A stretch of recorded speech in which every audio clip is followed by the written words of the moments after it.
afternoon, garage time.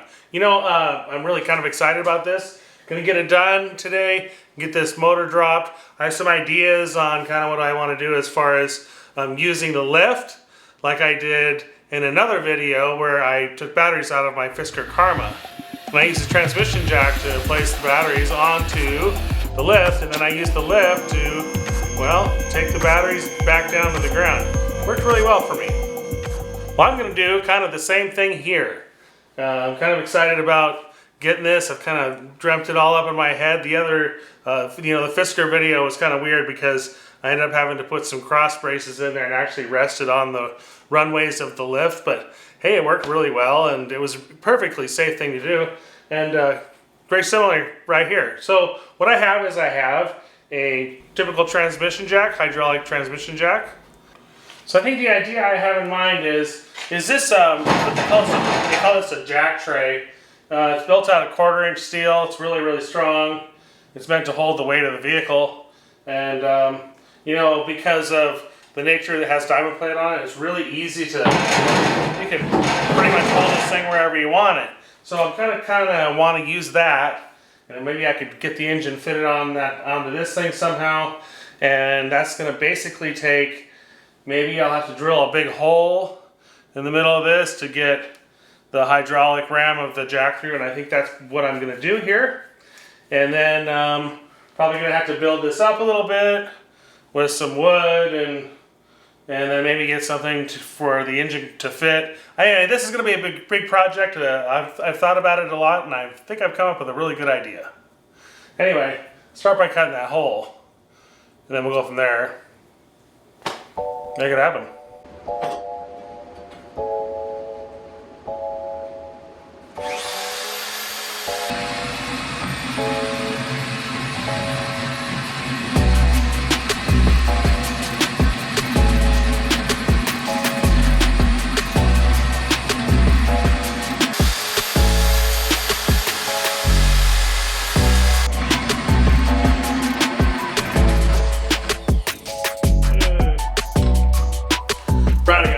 Cutting that jack tray there.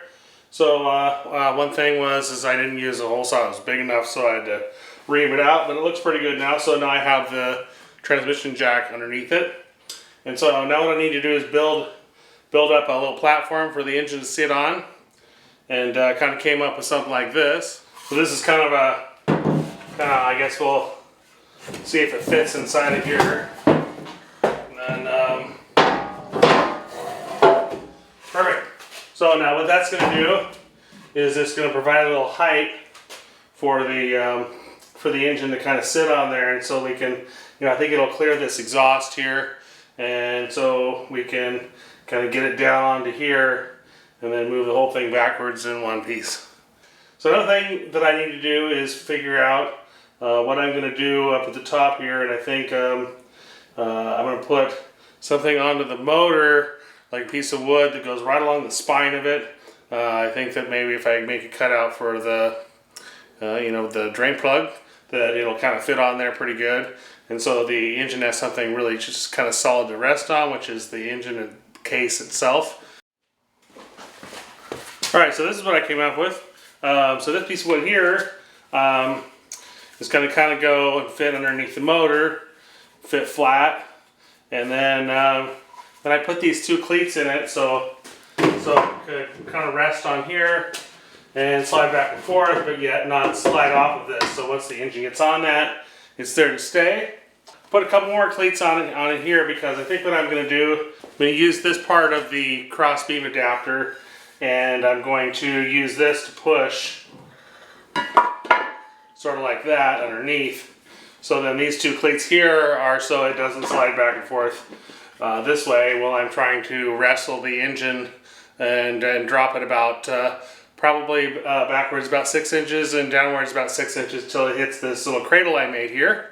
And at that point, I'll be able to take this cross beam adapter off, and then slide the transmission to the rear where I'm supporting the body, and then drop the lift.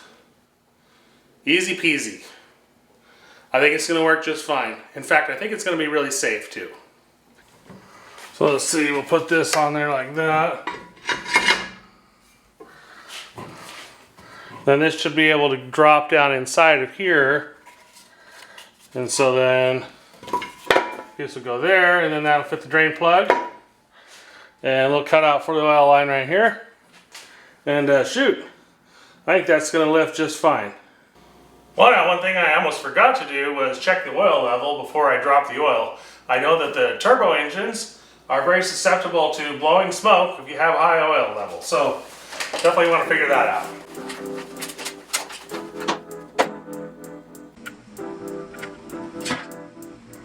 Just on the bottom.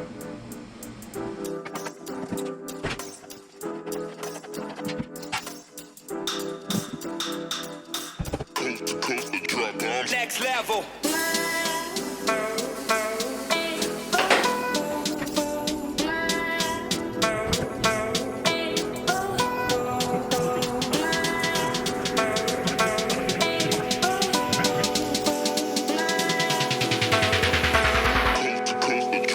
Next level.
So now if you take the CV axle off and you strap it to the exhaust temporarily, you get a lot better access up here where you have to take the speedometer sensor off and the wires for the starter. Not having that drive shaft there makes life a lot easier. And then we'll attach it to something up there to the vehicle when we drop the motor.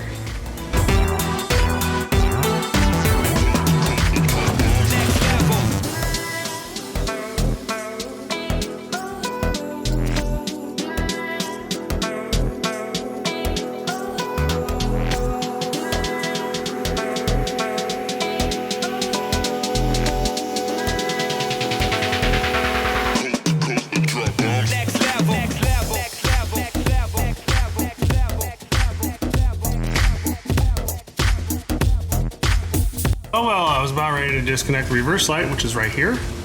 Wow, look at that fraying right there. I doubt that worked at all. And consequently, that's the speedometer puck. So this is probably why the speedometer wasn't working. You can see that's pretty damaged, probably shorted out. Well, it's about ready to pull this thing out. Next level.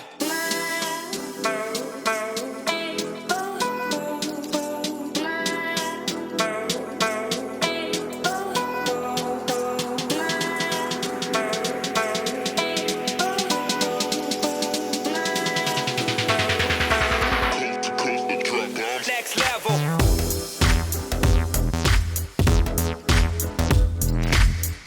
And a couple more hoses.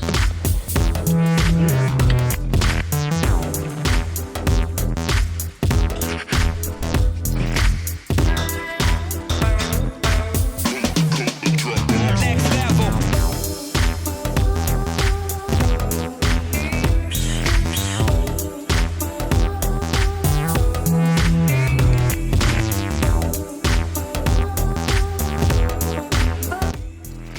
Alright, here you can see the stack of wood I got on here holding this thing up. So basically it fits there, and here's a jack, and I think the thing to do is I kind of jacked it up a little bit, supporting the engine. You can see it's really close there next to the heat exchangers, but not touching perfect. Alright, my calculations were correct, so now I'm going to take the two rear bolts off and then get the front off. And as far as the front of the engine, I think I'm just going to have a 4x4 nearby and just put it on the runways, brace the front that way, and then lower the lift.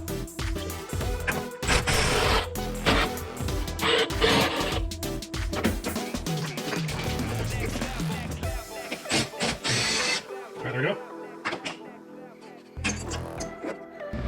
Alright, I was just getting about ready to take the two bolts off the front. Then I realized that crossbeam adapter in there, once that engine gets put down into here, that piece is going to be held captive inside of this box, and I need it to support the car. So this isn't going to work. And then there's the original transmission. You can see that thing's just way too tall, and it's definitely not going to be able to fit in here with a 2x6. Have that thing fit down inside of there, so I'll have to make something else.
I'll do checks. Just make sure you got everything.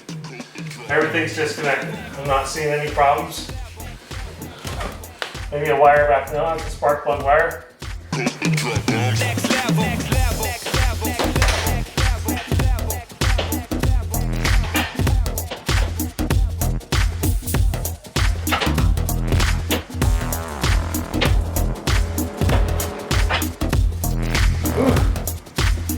Man, this is looking pretty good. I'm beat.